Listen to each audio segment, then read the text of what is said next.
السلام علیکم ورحمۃ اللہ وبرکاتہ۔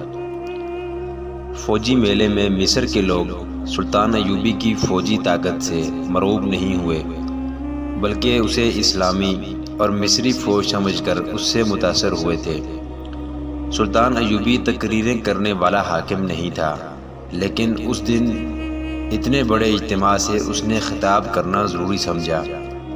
اس نے کہا کہ یہ فوج قوم کی عظمت کی محافظ اور اسلام کی پاسبان ہے۔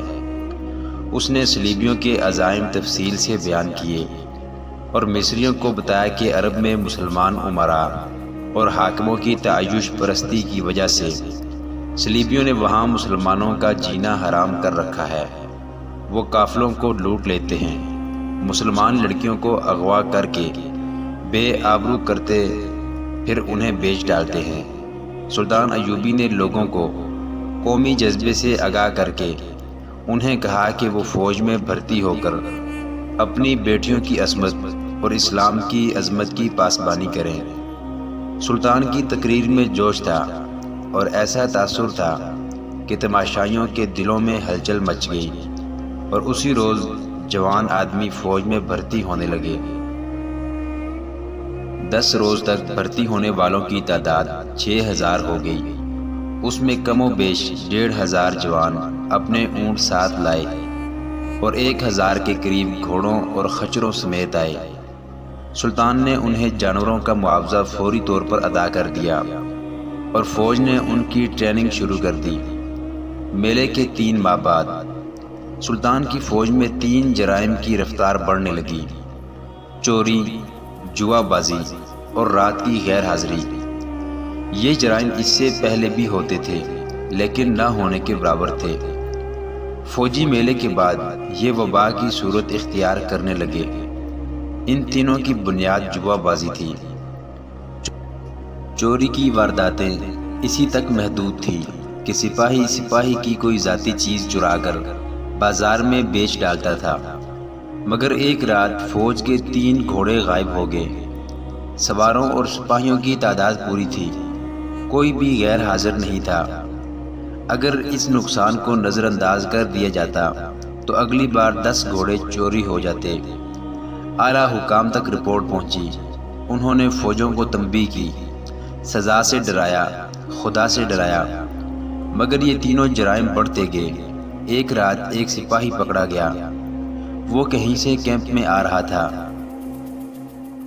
اس سے پہلے رات کو غیر حاضر ہونے والے سپاہی چوری چھپے سنتریوں سے بچ کر نکل جاتے اور بچتے بچاتے آ جاتے تھے، لیکن یہ سپاہی لڑکھڑاتا آ رہا تھا۔ سنتری نے اسے دیکھ لیا اور اسے پکارا۔ سپاہی رک گیا اور گر پڑا۔ سنتری نے دیکھا کہ یہ خون میں نہایا ہوا تھا۔ اسے اٹھا کر اپنے عہدیدار کے پاس لے گیا۔ اس کی مرہم پٹی کی گئی، مگر وہ زندہ نہ رہ سکا۔ مرنے سے پہلے اس نے بتایا کہ وہ اپنے ایک ساتھی سپاہی کو قتل کر آیا ہے اور اس کی لاش کیمپ سے نصف کوس دور ایک خیمے میں پڑی ہے۔ اس کے بیان کے مطابق وہاں 3 خیمے تھے۔ وہ لوگ خانہ بدوش تھے۔ ان کے پاس خوبصورت عورتیں تھیں۔ وہ ان عورتوں کی نمائش فوجیوں میں کرتے تھے۔ رات کو سپاہی وہاں تک پہنچ جاتے تھے۔ وہ دوسروں کو بتاتے تو وہ بھی چلے جاتے۔ وہ خانہ بدوش صرف عصمت فروش نہیں تھے، ان کی ہر عورت اپنے ہر فوجی گاہ کو یہ تاثر دیتی تھی کہ وہ اس پر فدا ہے اور اس کے ساتھ شادی کر لے گی۔ بعد کی تحقیقات سے پتہ چلا کہ انہوں نے سپاہیوں میں رقابت پیدا کر دی تھی۔ اسی کا نتیجہ تھا کہ یہ 2 سپاہی خانہ بدوشوں کے خیمے میں لڑ پڑے۔ ایک مارا گیا اور دوسرا زخمی ہو کر آیا اور بیان دے کر مر گیا۔ دوسرے سپاہی کی لاش لانے کے لیے آدمی روانہ کر دیے گئے۔ ان کے ساتھ ایک کماندار بھی تھا۔ مرنے والے سپاہی نے راستہ اور جگہ بتا دی تھی۔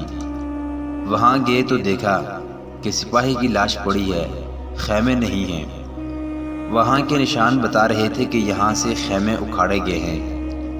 رات کے وقت ان کی تلاش ممکن نہیں تھی۔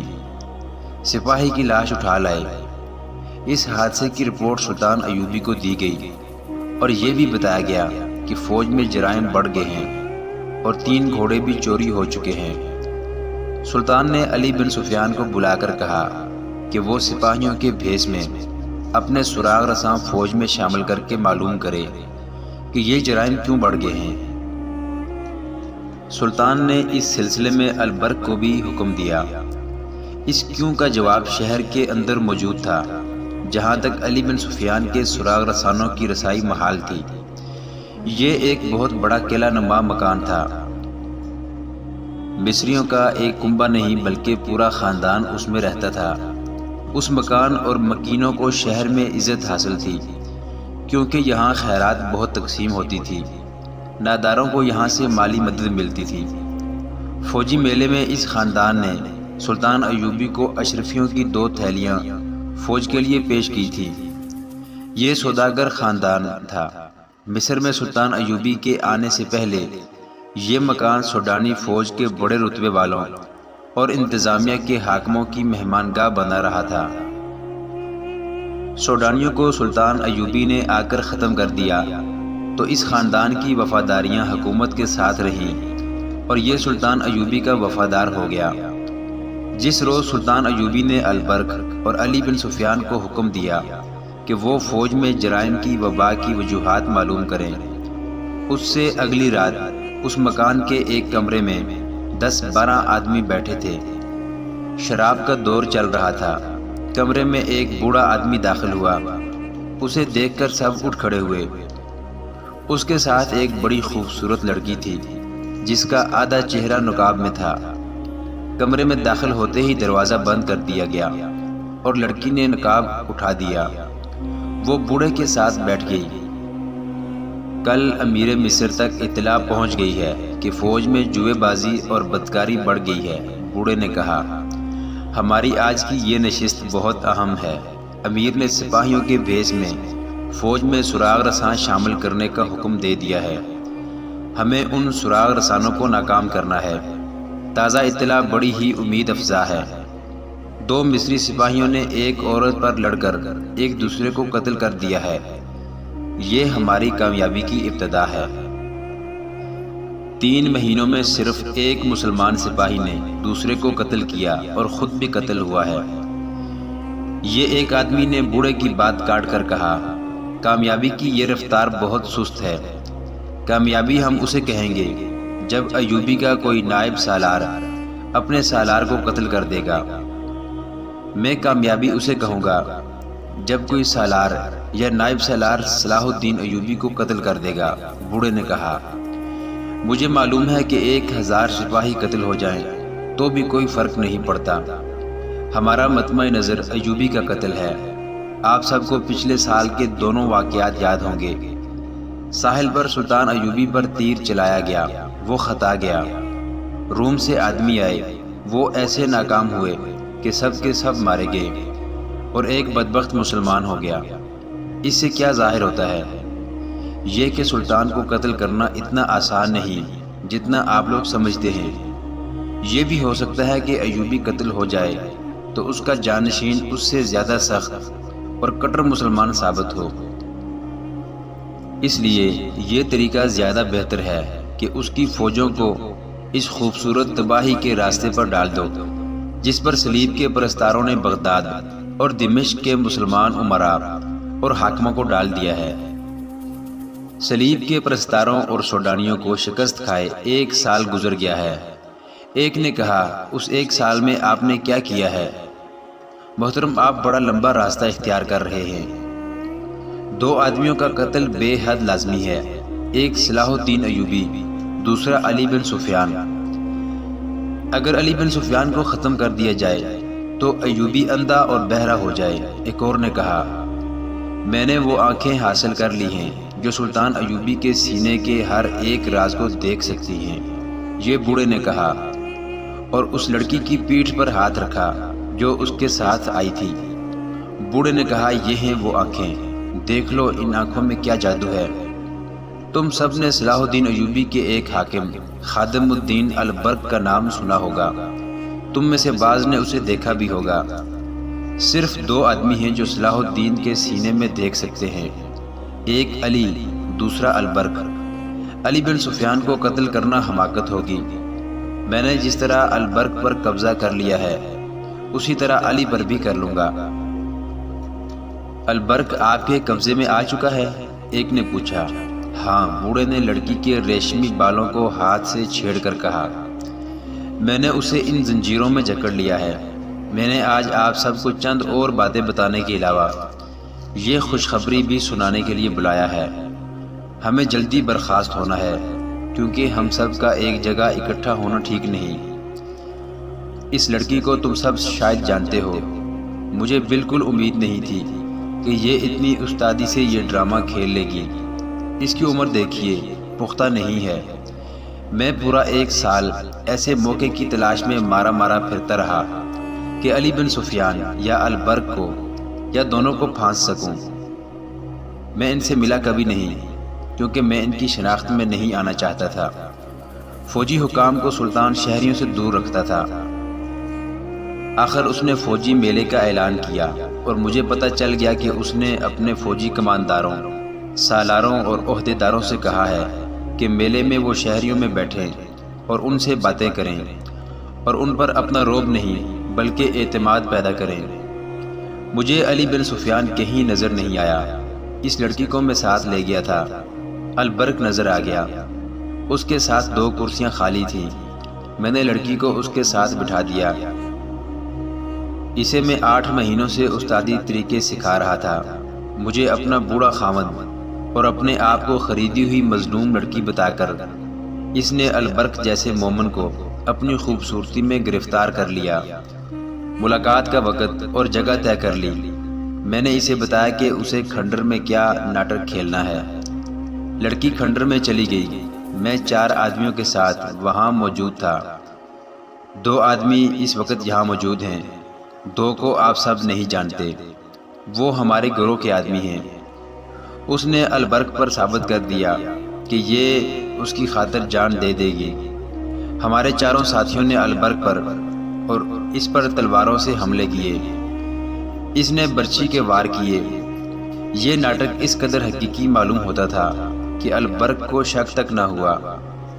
کمبخت کے دماغ میں یہ بھی نہ آئی کہ تلواروں کے اور برچھی کے اتنے وار ہوئے مگر کوئی زخمی تک نہ ہوا۔ میں نے یہ کہہ کر یہ کھیل ختم کیا کہ یہ لڑکی اتنی بہادر ہے کہ کسی بہادر کے پاس ہی اچھی لگتی ہے۔ میں نے اسے خوشی کا اظہار کرتے ہوئے البرق کے حوالے کر دیا۔ میں نے اسے اپنا نام آصفہ بتا رکھا ہے۔ لڑکی نے کہا، میں حیران ہوں کہ اتنی پختہ عمر کا حاکم اتنی آسانی سے میرے جال میں پھنس گیا ہے۔ میں نے اسے شراب کا عادی بنا دیا ہے۔ اس نے کبھی نہیں پی تھی۔ پہلی بیوی اسی گھر میں رہتی ہے، اس کے بچے بھی ہیں، لیکن وہ سب کو جیسے بھول گیا ہے۔ لڑکی نے محفل کو تفصیل سے بتایا کہ اس نے کیسے کیسے طریقوں سے سلطان ایوبی کے اس معتمد خصوصی کی عقل کو اپنی مٹھی میں لے رکھا ہے۔ ان 3 مہینوں میں یہ لڑکی مجھے صلاح الدین ایوبی کے کئی قیمتی راز دے چکی ہے۔ بوڑھے نے کہا، سلطان ایوبی بہت زیادہ فوج تیار کر رہا ہے۔ اس میں سے وہ آدھی مصر میں رکھے گا اور باقی نصف کو اپنی کمان میں عیسائی بادشاہوں کے خلاف لڑانے کے لیے لے جائے گا۔ اس کی نظر یروشلم پر ہے۔ لیکن البرق سے اس لڑکی نے جو راز لیے ہیں وہ یہ ہیں کہ سلطان سب سے پہلے اپنے مسلمان حکمرانوں اور قلعہ داروں کو متحد کرے گا۔ ان کے اتحاد کو صلیب کے پرستاروں نے بالکل اسی طرح بکھیر دیا ہے جس طریقے سے ہم نے البرق کو اپنے قبضے میں لیا ہے۔ تو کیا ہم یہ سمجھیں کہ البرق اب ہمارے گروہ کا فرد ہے؟ ایک آدمی نے پوچھا۔ نہیں، بوڑھے نے جواب دیا، وہ سچے دل سے ایوبی کا وفادار ہے۔ وہ اتنا ہی وفادار اس لڑکی کا بھی ہے۔ یہ لڑکی سلطان، قوم اور اسلام کی وفاداری کا اظہار ایسے والہانہ طریقے سے کرتی ہے کہ البرق اسے قوم کی جان باز بیٹی سمجھتا ہے۔ اس لڑکی کے حسن و جوانی اور محبت کے عملی اظہار کا جادو الگ ہے۔ البرق کو ہم اپنے ساتھ نہیں ملا سکتے، ضرورت ہی کیا ہے؟ وہ پوری طرح ہمارے ہاتھوں میں کھیل رہا ہے۔ سلطان ایوبی اور کیا کرنا چاہتا ہے؟ اس گروہ کے ایک رکن نے پوچھا۔ اس کے ذہن میں سلطنت اسلامیہ ہے۔ بوڑھے نے کہا، وہ صلیب کی سلطنت میں اسلام کا جھنڈا گاڑنے کا منصوبہ بنا چکا ہے۔ ہمارے ان جاسوسوں کو جو سمندر پار سے آئے ہیں، ایوبی نے گرفتار اور بیکار کرنے کے لیے علی بن سفیان کی نگرانی میں ایک بہت بڑا گروہ تیار کیا ہے۔ البرق سے حاصل کی ہوئی اطلاعات کے مطابق اس نے جان بازوں کی ایک الگ فوج تیار کی ہے، جسے صلیبی ملکوں میں بھیج کر جاسوسی اور تباہی کرائے گا۔ اس فوج کی ٹریننگ شروع ہو چکی ہے۔ صلاح الدین ایوبی کے منصوبے بہت خطرناک ہیں۔ انہی کو عملی جامہ پہنانے کے لیے اس نے فوجی میلے کا ڈھونگ رچایا اور 6-7 ہزار جوان بھرتی کر لیے ہیں، اور لوگ ابھی تک بھرتی ہو رہے ہیں۔ بھرتی ہونے والوں میں سوڈانی بھی ہیں۔ مجھے اوپر سے جو ہدایات ملی ہیں وہ یہ ہیں کہ ایوبی کی فوج میں بدکاری کے بیج بونے ہیں۔ اس کا طریقہ یہ ہے کہ ان کے دلوں میں عورت اور جوا داخل کر دو۔ بوڑھے نے بتایا کہ اس نے فوجی میلے کے فوراً بعد اپنے آدمی بھرتی کرا دیے تھے۔ انہوں نے بڑی خوبی سے فوج میں جوا شروع کرا دیا ہے۔ جوا اور عورت ایسی چیزیں ہیں جو انسان کو چوری اور قتل تک لے جاتی ہیں۔ اس نے دوسرا طریقہ یہ بتایا کہ عصمت فروش عورتوں کو ٹریننگ دے کر فوجی کیمپوں کے ارد گرد چھوڑ دیا گیا ہے، جو یہ ظاہر نہیں ہونے دیتی کہ وہ پیشہ ور ہیں۔ انہوں نے سلطان ایوبی کے فوجیوں کو بدی کے راستے پر ڈالنے کے ساتھ ساتھ ان میں رکاوٹ بھی پیدا کر دی ہے۔ بوڑھے نے کہا، اس کی کامیابی پرسوں سامنے آئی ہے۔ 2 سپاہی ایک عورت کے خیمے میں بیک وقت پہنچ گئے۔ دونوں لڑ پڑے اور ایک دوسرے کو بری طرح زخمی کر دیا۔ ایک تو خیمے میں ہی مر گیا۔ دوسرے کے متعلق پتہ چلا کہ کیمپ میں جا کر مر گیا ہے۔ یہ رپورٹ سلطان ایوبی تک پہنچ گئی ہے۔ اس نے علی بن سفیان اور البرق کو حکم دیا کہ فوجوں میں اپنے سراغ رساں بھیج کر معلوم کریں کہ جوا بازی، چوری چکاری اور بدکاری کیوں بڑھتی جا رہی ہے۔ لہٰذا آپ سب ان تمام عورتوں سے جو اسی کام میں مصروف ہیں کہہ دیں کہ کیمپوں کے قریب نہ جائیں۔ اسی مجلس میں یہ بھی بتایا گیا کہ آصفہ، جس کا اصلی نام کچھ اور تھا، 5ویں چھٹی رات اس بوڑھے کو اطلاعیں دینے جاتی ہے جو وہ البرق سے حاصل کرتی ہے۔ جس رات اسے باہر نکلنا ہوتا ہے وہ البرق کو شراب میں ایک خاص سفوف گھول کر پلا دیتی ہے۔ اس کے اثر سے صبح تک اس کی آنکھ نہیں کھل سکتی۔ مجلس میں یہ انکشاف بھی ہوا کہ مصر کے شہروں اور قصبوں میں خفیہ قہوہ خانے اور قمار خانے قائم کر دیے گئے ہیں۔ ان کے اثرات امید افزا ہیں۔ تربیت یافتہ عورتیں اچھے اچھے گھرانوں کے نوجوانوں کو بدکاری کے راستے پر ڈالتی جا رہی ہیں۔ اب کوشش یہ کی جائے گی کہ مسلمان لڑکیوں میں بھی بے حیائی کا رجحان پیدا کیا جائے۔ یہ محفل تو جاسوسوں کا ایک خفیہ اجلاس تھا۔ برخاست ہوئی۔ وہ سب اکٹھے باہر نہ نکلے۔ ایک آدمی باہر جاتا تھا، 10-15 منٹ بعد دوسرا آدمی نکلتا تھا۔ بوڑھا بھی چلا گیا تھا، صرف آصفہ اور ایک آدمی رہ گیا۔ آصفہ نے نقاب میں چہرہ چھپایا اور اس آدمی کے ساتھ نکل گئی۔ البرق نے آصفہ کو ایک راز بنا کے رکھا ہوا تھا۔ اس نے ابھی کسی کو نہیں بتایا تھا کہ اس نے دوسری شادی کر لی ہے۔ دوسری شادی معیوب نہیں تھی، لیکن وہ ڈرتا تھا کہ دوست مذاق کریں گے کہ اتنا عرصہ ایک بیوی کے ساتھ گزار کر 40 سال کی عمر میں نوجوان لڑکی کے ساتھ شادی کر لی، مگر یہ بھید چھپ نہ سکا۔ علی بن سفیان نے شہر میں اور فوجی کیمپوں کے ارد گرد اپنے جاسوس پھیلا رکھے تھے۔ اسے یہ اطلاعیں مل رہی تھیں کہ فوجی میلے کے بعد شہر میں بھی جوا اور بدکاری بڑھ رہی ہے۔ ایک روز ایک سراغ رساں نے علی بن سفیان کو یہ رپورٹ دی کہ گزشتہ 3 مہینوں میں اس نے 4 بار دیکھا ہے کہ خادم الدین البرق کے گھر سے رات اس وقت جب سب سو جاتے ہیں ایک عورت سیاہ لبادے میں لپٹی ہوئی نکلتی ہے۔ وہ تھوڑی دور جاتی ہے تو ایک آدمی اس کے ساتھ ہو جاتا ہے۔ سراغ رساں نے بتایا کہ 2 بار اس نے یہیں تک دیکھا۔ تیسری بار اس نے اس عورت کا پیچھا کیا۔ وہ اس آدمی کے ساتھ ایک مکان میں چلی گئی، وہاں سے کچھ دیر بعد نکلی اور اس آدمی کے ساتھ واپس چلی گئی۔ اس سراغ رساں نے بتایا کہ کہ اس نے اس عورت کو گزشتہ رات گھر سے نکلتے ایک آدمی کے ساتھ جاتے دیکھا تو تعاقب کیا۔ وہ اسی مکان میں داخل ہو گئی۔ ذرا سی دیر بعد وہ ایک آدمی کے ساتھ مکان سے نکلی۔ وہ دونوں شہر کے ایک بہت بڑے مکان میں داخل ہو گئے۔ سراغ رساں مکان سے دور دور رہا۔ بہت سا وقت گزر جانے کے بعد اس مکان سے ایک ایک کر کے 11 آدمی نکلے۔ آخر میں یہ عورت ایک آدمی کے ساتھ نکلی۔ سراغ رساں اندھیرے سے فائدہ اٹھاتے ہوئے ان کے تعاقب میں گیا۔ البرق کے مکان سے کچھ دور آدمی ایک اور طرف چلا گیا اور عورت البرق کے مکان میں داخل ہو گئی۔ سراغ رساں البرق جیسے حاکم کے گھر کے متعلق کوئی بات کہنے کی جرت نہیں کر سکتا تھا، لیکن علی بن سفیان کی ہدایات اور احکام بڑے ہی سخت تھے۔ اس نے اپنے جاسوسوں، مخبروں اور سراغ رسانوں سے کہہ رکھا تھا کہ وہ سلطان ایوبی کی کسی حرکت کو شک سے دیکھیں تو بھی اسے بتائیں، اور وہ کسی کے رتبے کا لحاظ نہ کریں۔ جہاں انہیں کسی قسم کا شک ہو، خواہ کتنا ہی معمولی کیوں نہ ہو، وہ علی بن سفیان کو تفصیل سے بتائیں۔ یہ سبق جاسوسی کی ٹریننگ میں شامل تھا کہ جاسوسی کی کامیابی کا دار و مدار ایسی ہی حرکتوں اور باتوں سے ہوتا ہے جنہیں بے معنی سمجھ کر نظر انداز کر دیا جاتا ہے۔ اس سراغ رساں نے 4 مرتبہ جو مشاہدہ کیا تھا وہ علی بن سفیان کے لیے اہم تھا۔ وہ البرق کی بیوی کو اچھی طرح جانتا تھا۔ وہ ایسی عورت نہیں تھی کہ راتوں کو کسی غیر مرد کے ساتھ باہر جائے۔ البرق کی کوئی بیٹی جوان بھی نہیں تھی۔